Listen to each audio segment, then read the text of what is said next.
Hey guys, so for this video we're going to be trimming the bowl to our lidded bowl. So here I have the lid and the bowl together, and you can see I've got them assembled. They're leather hard, and after they were firm enough to pick up and move around without deforming, I put them together and I put them in a bag overnight, sealed. And what that does is it equalizes the moisture content between the two pieces, which really reduces shrinkage. So when you're doing your final fit, like a little bit of trimming or anything to make sure that the pieces fit correctly together, then you know that that it's not going to change on you. So storing them together in a bag overnight is a good idea. Okay, so I'm going to just take our lid off, set it aside, and I'm going to trim the bowl now. So I've got my foam bat, which is just a masonite bat with a piece of 3/4 inch foam from like this foam store.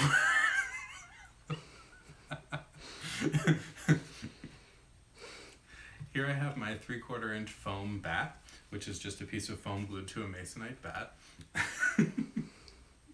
I'm just going to flip this over and set it on the bat here. And when you're trimming, foam bats work really well for trimming bowls, because when the rim is this wide and you get the piece in the center, it's a lot of surface area. It's just not going to move around on foam really at all. And plus, then you don't end up using keys and pushing against the wall of the bowl and making it out of round. So this works well. I recommend a foam bat for bowls. Okay guys, so I have my foam bat here. What I'm going to do is I've got it centered on the wheel. I'm just going to put a couple of concentric rings. You can use the bat pins for centering your bat with the foam on it, and then just use a Sharpie to make some concentric rings on your foam bat. This is just made by taking a piece of foam, gluing it to a bat, cutting it out with a razor knife while it's turning. So I'm gonna be careful doing that. I'm gonna use a Sharpie and just make a couple of rings like this.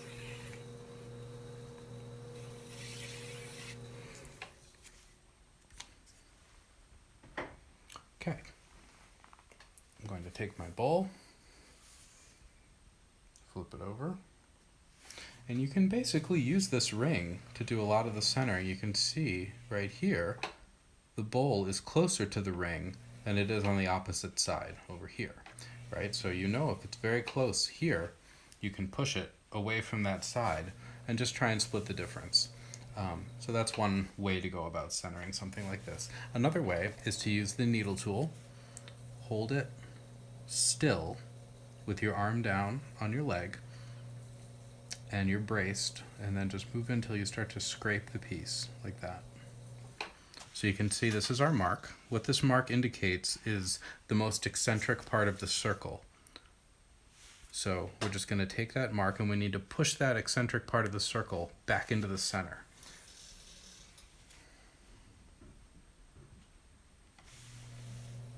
And there's a little bit more centered. You have to do that a couple of times. What I recommend learning is tap centering.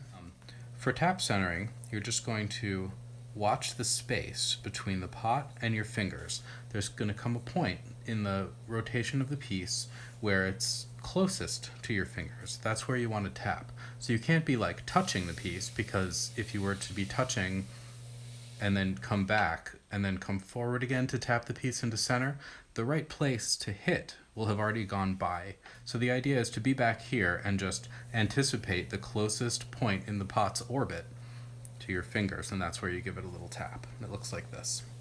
It's a little more difficult with foam, but if you just give it like a little bit of a lift as you go, it's not so bad. Like that. So then there we're centered up. I'm centering this line here, because that's in line with the rim. Sometimes the line of the foot will be a little messy just from the undercutting, and it can be a little different circle than part of the actual finished piece. I would use part of the actual finished piece for centering. So, okay, next step here is I'm going to do some trimming. I'm just going to remove some of this material. At the very beginning, I was talking about not trimming too much where the actual throwing part of the finished wall was. So that's right in here. So I'm only going to do a little cleanup there. I'm not going to dig in real deep there. But I'm going to remove a lot of material over here. Now, when you're using a foam bat, it's very important to apply a little downward pressure, because the piece can slide from the pressure of the trimming tool, especially if you have a dull trimming tool.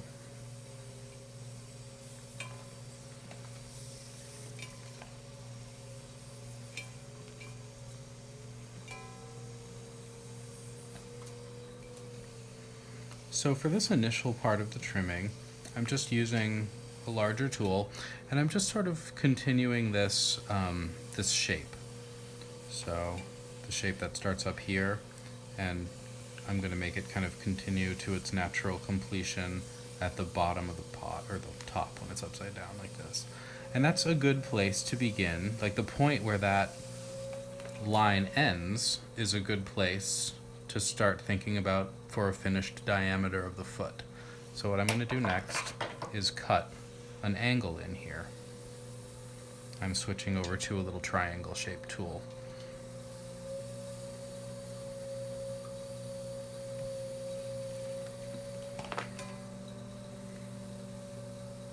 So a couple of really important things about hand position. I've always got a little downward pressure on the pot, and that sort of serves double duty because you want your hands to be both touching the tool. Otherwise, you'll be a little unsteady. So fingers touching the pot, thumb touching the tool's in your other hand, and your right elbow is on your leg. In fact, both elbows are down on your legs.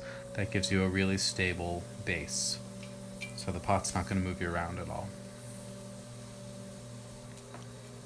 Like that. So now we have part of the foot ring and a shelf, and we have to get rid of this shelf. This shelf is makes for bad pots. You always want to remove this. So I'm just going to switch over to my larger trimming tool and just sort of line it up with the shelf, and then just turn the tool like you turn a doorknob, and that will remove and sort of blend this together like this.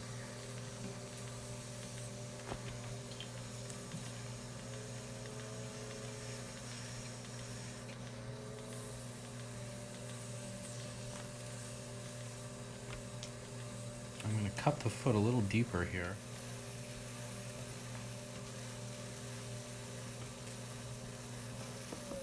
So now we need to start worrying about wall thickness here. So the best way to think about that is to just take your thumb and press on the wall. And if the pot is good and leather hard, this works well. If it's soft, it doesn't work as well, but you really shouldn't be trimming a soft pot.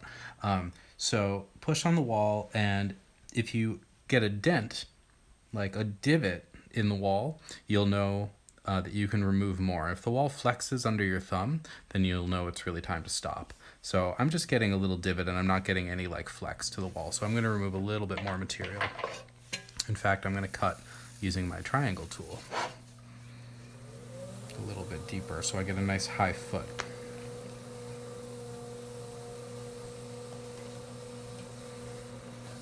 Like that.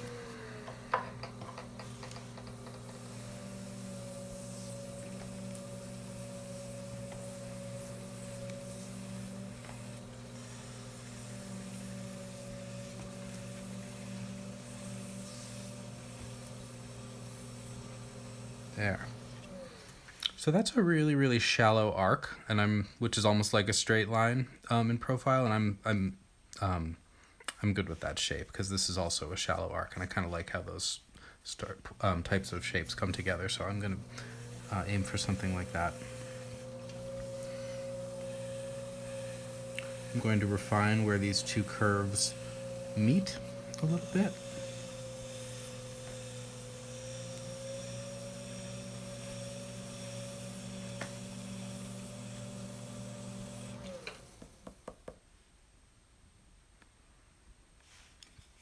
So I'm pressing here, and I'm still not getting any deformation, but I'm a little suspicious. So what I'm actually going to do is turn this over and feel my way down the wall, like this. And actually the technique works fine. It's actually still a little bit thick down there, so I can turn it back over and recenter. A little extra centering practice never hurt anyone, trust me.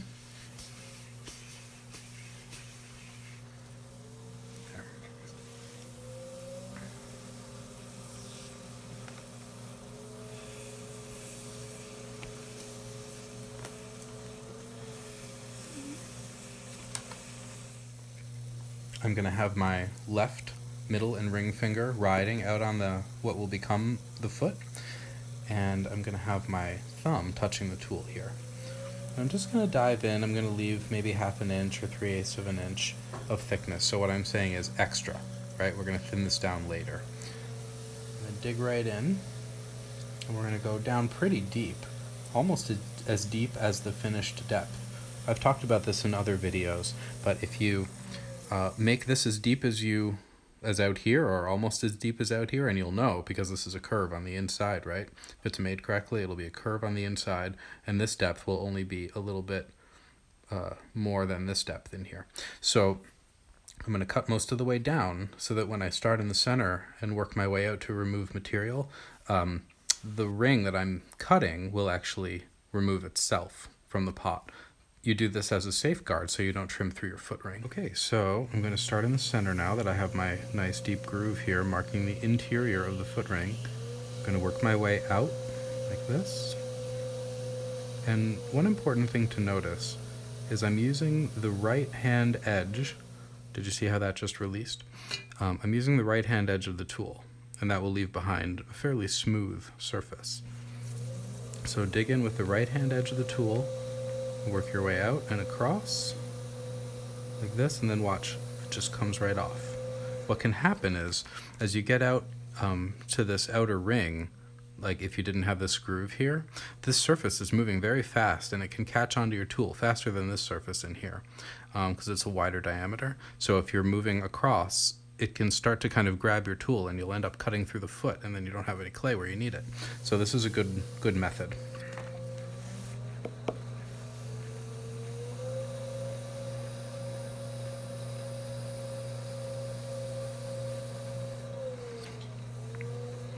Okay, I'm going to take this tool and just bring it to the inside of the foot ring, remove a little extra material there. And I'm actually going to remove a little extra material out here as well.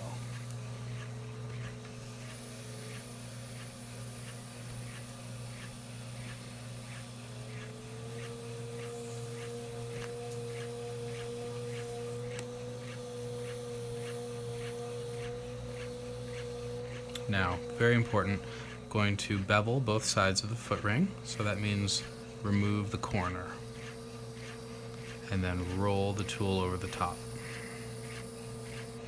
Then the bottom surface of the foot is actually rounded, which will reduce the contact area to the table or to the kiln shelf.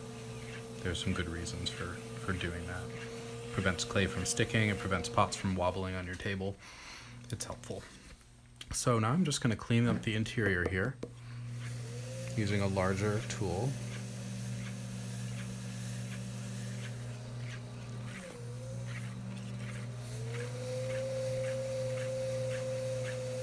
This is a pretty nice consistency. See how the clay's coming off in these sort of ribbons, and they're not too soft and there's nothing sticky, like it's cutting properly. That's very important to look for. If you're getting anything sticking to anything else, turn it back over and let it sit on a table and go do something else for a while. It's not a good idea to trim pots too wet. Okay, so I tend to do this tapping thing that I've gotten used to, and a lot of potters do, but it's hard to know what people are doing when you see them do that. So what I'm listening for is a hollow sound, or like the head of a drum, that indicates that the bottom is fairly thin. Until you get kind of used to those sounds, I would just use that same pushing method. So push in the center, and if the bottom flexes at all, stop, and if it doesn't, take a little more. So there's all kinds of things people like to do on the bottoms of their pots. I've been keeping mine fairly simple lately. I just like to make a ring with this tool, and it just gives me a place to sign my name on the bottom, just like that. It's really subtle. It's just a little raised edge that the glaze will react to.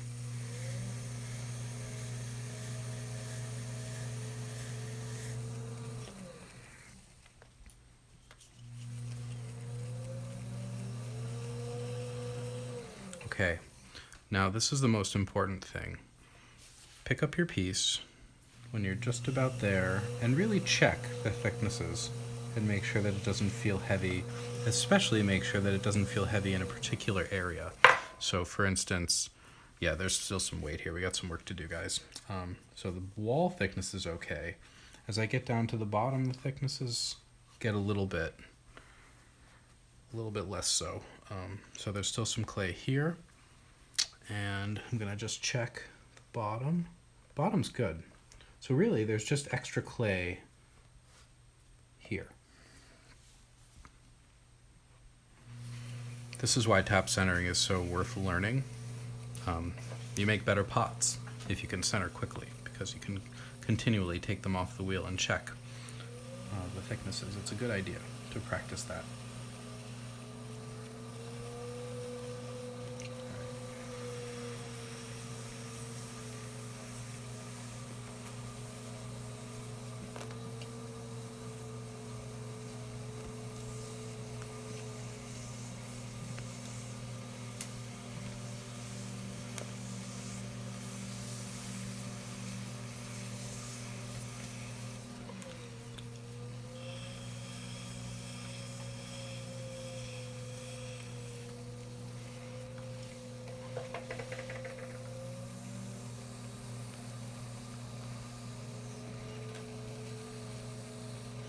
Going to make a little ring here.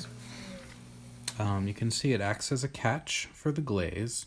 It also is a horizontal line that will speak to this one here.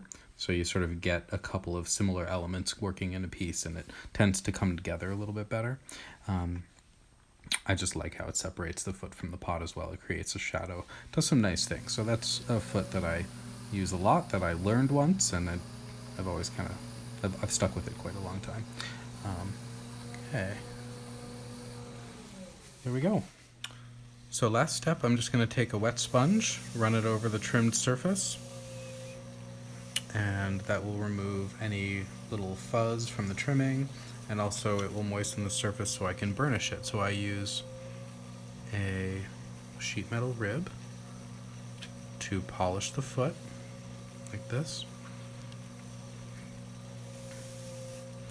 And I also use it to compress the trimmed surface down here, and just to remove like any trimming marks if I don't want them. If you want trimming marks, don't do this, but it's just something for these particular pieces. I'm not really going for surface texture, I'm drawing on them, so I'm going to remove anything that will kind of be in the way of that.